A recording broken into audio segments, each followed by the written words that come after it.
Okay, so here we're going to talk about our subcutaneous mycoses. And so subcutaneous is basically under the skin.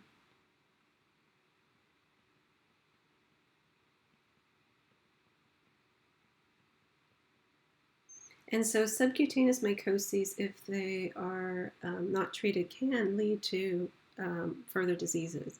And the most common causes, of course, of subcutaneous infections are bacteria. Cellulitis, for example, is a subcutaneous infection commonly caused by your staph and streps. But here we're going to talk about our fungi that can do this. So some of our subcutaneous fungi are going to be our sporotrichosis. We have pneumocotic, mycetoma, Chromoblastomycosis, subcutaneous mucomycosis, as well as a few others. And so one of the important ones are lymphocutaneous sporotrichosis. And so Sporothrix schenecki, which is the cause, is going to be a skin ulcer, and it's usually going to be directly where the fungi was introduced into the skin. Now, what's important about these is the ulcer is then going to move along the lymphatics that drain that initial lesion. So the lymphatics is sort of a secondary circulatory system in our bodies that the immune system uses. So we typically think of circulation in our blood, but there is also our lymphatics, which our lymph travels through, and our lymph is very high in white blood cells. These are going to be a dimorphic fungi. A dimorphic fungi means that they are going to be both yeast and mold. So the yeast is found in the patient, so this is at 37 degrees body temperature, and the mold is in the soil, so this would be room temperature. Now the skin lesions, those ulcers are going to be the primary presentation. So these are going to mimic mycobacteria and nocardia. Nocardia is a bacteria, so this guy is going to be a gram-positive, catalase positive. So we're sounding like staph here, but it's going to be a rod-shaped. And so it's going to be gram-positive, catalase positive, rod-shaped bacteria. And nocardia is going to be found in the soil and in water, and so it's kind of endemic, it's kind of everywhere. It can cause infections of the lungs, the brain, as well as the skin. And a skin infection is going to have pus-filled blisters.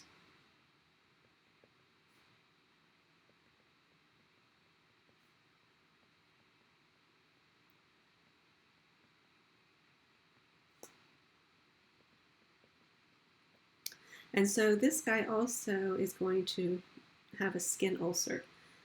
So you can think that you have cellulitis, which is most commonly caused by a bacteria, so you automatically think that, and that's fine, because most of it is going to be our streps and our staphs.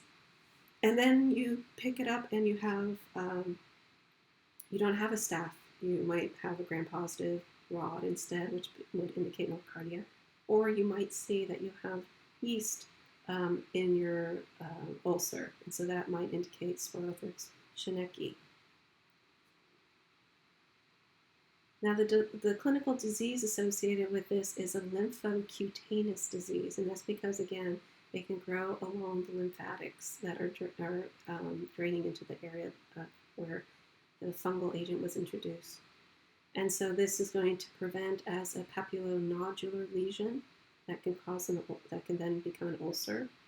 You can have ulcerated lesions that develop inside of the body along the lymphatics, and so these would look like sort of bubbles along the lymphatic system. And if it's not treated, you can get dissemination and you can get disease presentation in other areas such as the central nervous system. Now, your sporotrichosis is going to have worldwide distribution, so it's going to be in tropics plus subtropical areas, and this is going to be worldwide. The infection is going to be associated with soil and plants, so a miter cut while you're gardening, again, will introduce potentially this fungi, and you're going to get a subcutaneous inoculation, which is just below the skin.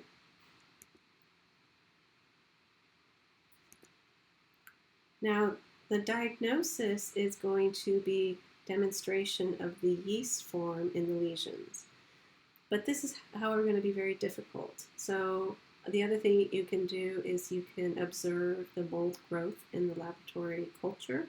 And so you want to observe mold growth. So this is going to be at room temperature.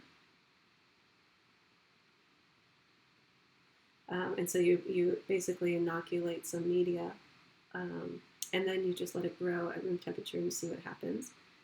And then you're going to get these nice little flower-looking sporotrichosis hyphae and spores. The mold is going to have budding spores, and again, it looks like a flower, so it's called a flowerette. And also, they can have a cigar-shaped yeast cell, so that's shown here.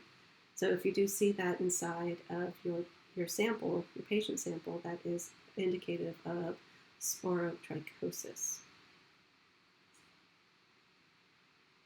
Now, another chronic fungal infection of the skin as well as subcutaneous tissues is going to be Chromoblastomycosis. And so this is a very disfiguring type of lesion. It causes a cauliflower-like growth on somebody's appendages typically. Cladosporum, exophilia, and other pigmented molds, which are diatomaceous molds. These are the ones that have melanin in them, so they're going to be colored. These are all going to form what we call medullar bodies that are brown. So you can see this nice medullar body here. And again, it has to do with melanin in their cell walls. Eumycotic mycetoma is going to be slow developing. The lower limbs are going to be infected. It's going to lead to disfigurement. Fusarium and other molds can cause eumycotic mycetoma. Now, mucor mycosis is also going to be a subcutaneous infection of a fungus. This is typically going to infect the face or the skins. You're going to have a large subcutaneous mass. Bapsidiobolus, condidiobolus are examples of your fungal agents that can cause this.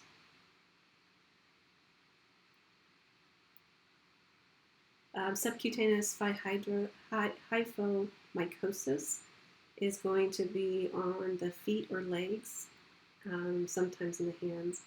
This is going to, again, be very slow, insidious.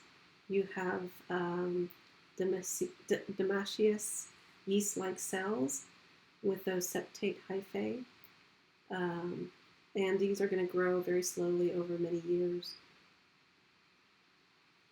Some of the examples of these are going to be our Archinera, our Colvulnera, colored molds, the molds that have the melanin in their skin or their cell walls. And so you can see a little bit of discoloring here at the Hopley material.